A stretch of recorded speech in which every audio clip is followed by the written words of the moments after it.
networking at this event, we were led to another event on the promenade with our fictitious climate engineering group. We were invited to something called the Clean Tech Forum. So you see this sign right here? So we're going to take that to the top of the hill, and we're going to try to get into this event. The event is called Global Clean Tech Forum. We're going to take the gondola top of the hill, so we're going to have the car now. Ready? As we navigated our way towards the gondola to the top of the hill, looking for something called the Schlazlap Hotel. Follow me as we go inside this climate thing. Davos is absolutely packed right now. There's people everywhere. It takes about 2.5 to 3 hours just to get into the town, coming from the outside. To get into the place, we have to take a gondola all the way to the top. So we're going to take the gondola.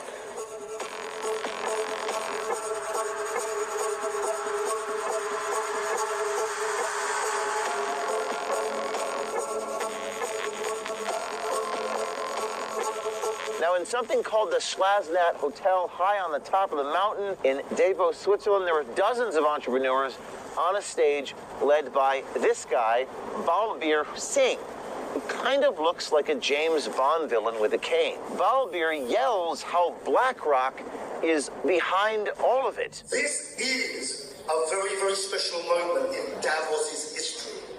And I mean this, and I mean it sincerely. You've got BlackRock behind us.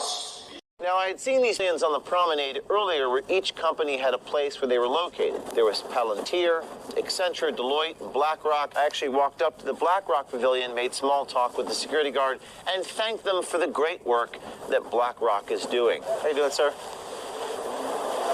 Where do you guys open tomorrow? When do you guys open tomorrow?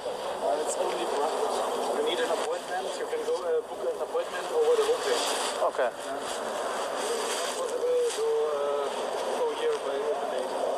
Yeah, I was just at the one of the events, and I support the work you guys are doing. I support what you guys are doing because they said that BlackRock was behind all the climate stuff. So I really appreciate that. Got BlackRock behind us. And thank you for your work. I appreciate that very much. I work in the weather modification. You've heard of that? Sorry? Weather modification. Climate risk. Climate weather modification. You ever heard of that? I cannot say anything about it. Oh, I'm sorry. You're just a security. Yes, Yeah. My business. Well, you mind if I smoke a cigarette? No. Yeah, I really support the work that BlackRock is doing.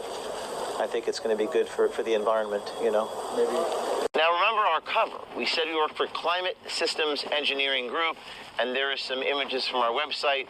We said we specialize in aerosol injection of sulfur dioxide in the troposphere and stratosphere. This would help combat climate change by blocking some of the warming effects by the sun and therefore cooling the atmosphere down. Now, while this is theoretical, many say this actually happens and is part of what is called weather modification. Now, we were expected to be laughed right out of Davosu, Switzerland, with this absurd/ridiculous thing with my wig and my absurd little skinny female European cigarettes, but surprisingly, pretty much everybody took this seriously and offered their own experiences with weather modification, SAI, motivations, interests, and told us that they were actually interested in working with us, having them invest in us, or having us invest in them. We talked to this one Swedish guy who said absolutely fantastic. So we invest in these technologies to assist with the warming climate, and the effect of sulfur dioxide in the atmosphere will help block some of the warming, and the particles stay in the air for 1 year.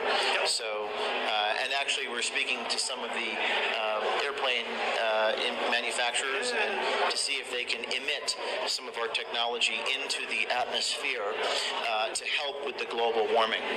That's right. Yeah, climate.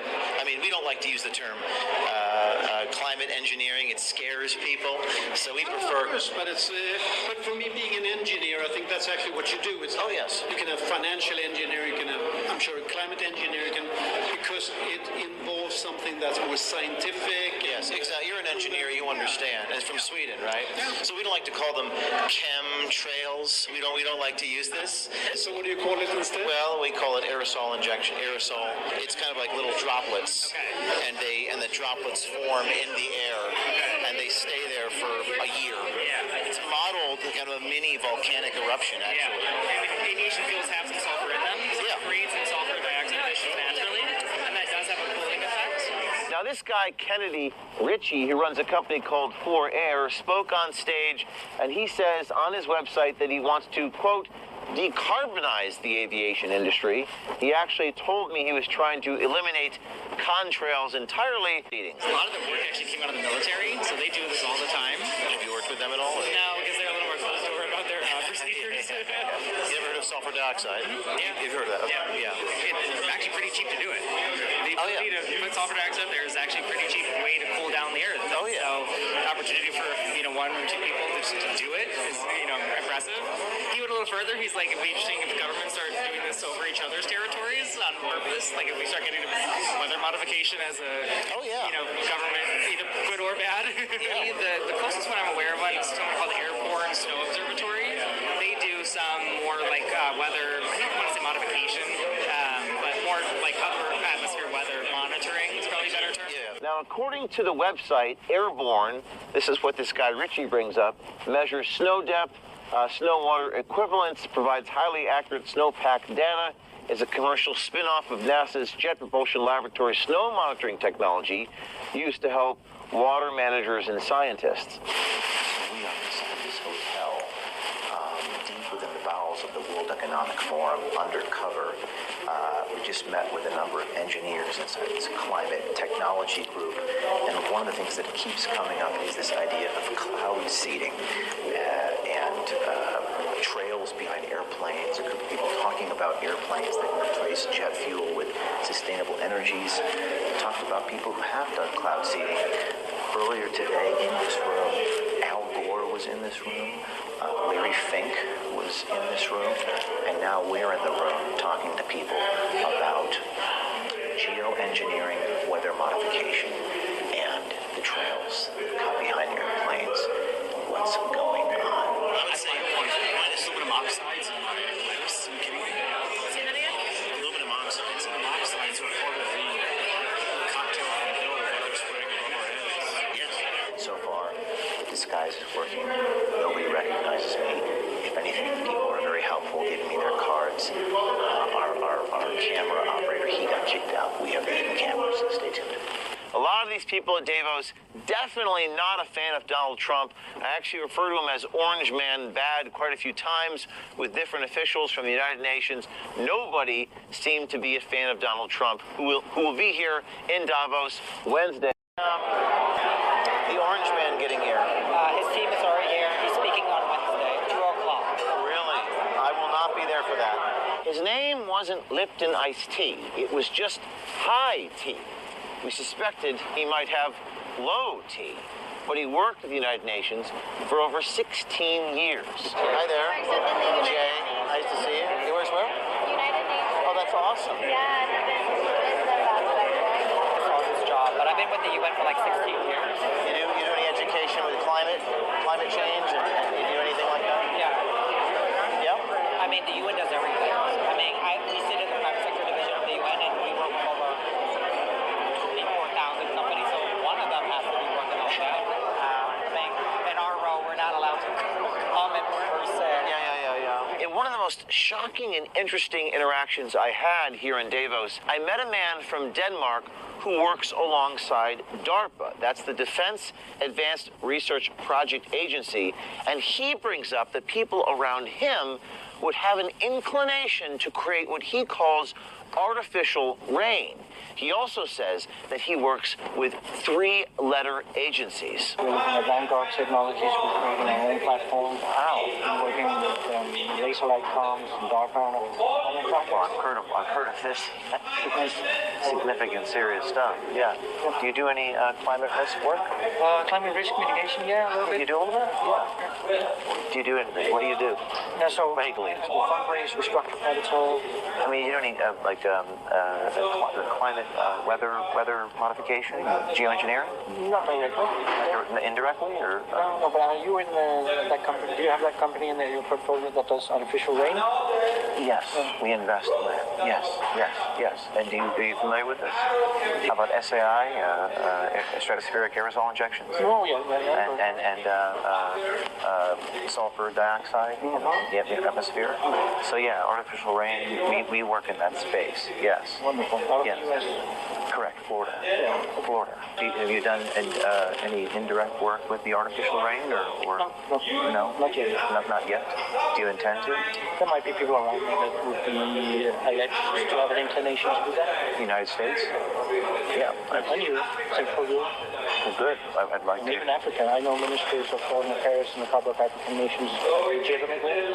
This man seemed to be inferencing plausible deniability, not something they would ever talk about publicly, but says he was very interested with working with us. And we're setting up a space fund together with a friend on behalf of the UAE Space Agency towards doing a ground station at service for island nations. Wow. And we're working with the King of Malaysia to set up a space city. And then You sound like you're a good man to know.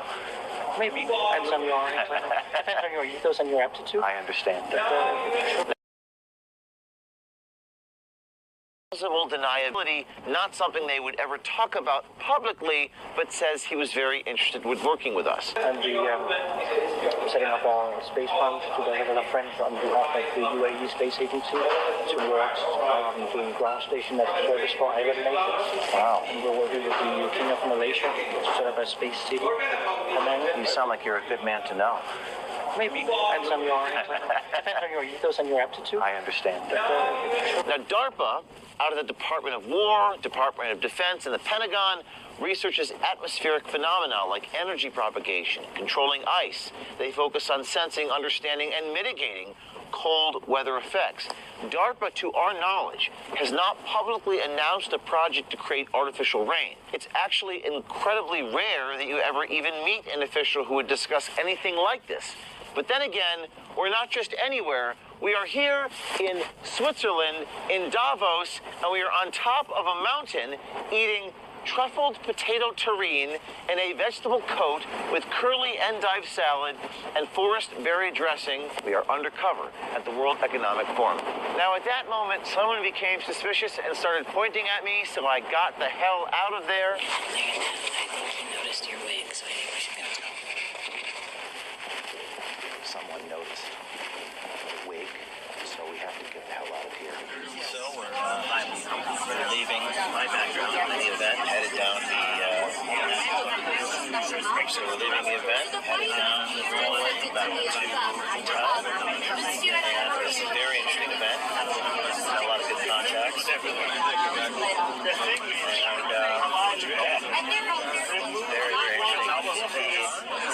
We're going down to the bottom. We're going to go to the promenade where they're having a lot of after parties, right? A lot of after parties and the promenade is called. You can see through this window here. We're going down the mountain into town. Barely getting out of here alive. Well, we just got back from Davos. I'm in a secure location. I can't say where I am right now, but yeah, we spoke to a lot of people. Remarkably, the wig, it was like a conversation starter. I mean, I spoke to 2 guys from the United Nations. I spoke to a number of these entrepreneurs with like clean jet fuel, SAF it was called. And I spoke to this one guy from Denmark, and it was remarkable because he actually said that they would think about doing artificial rain, and he works with DARPA, which is a defense agency out of the Pentagon, the Department of War, and works with some 3-letter people.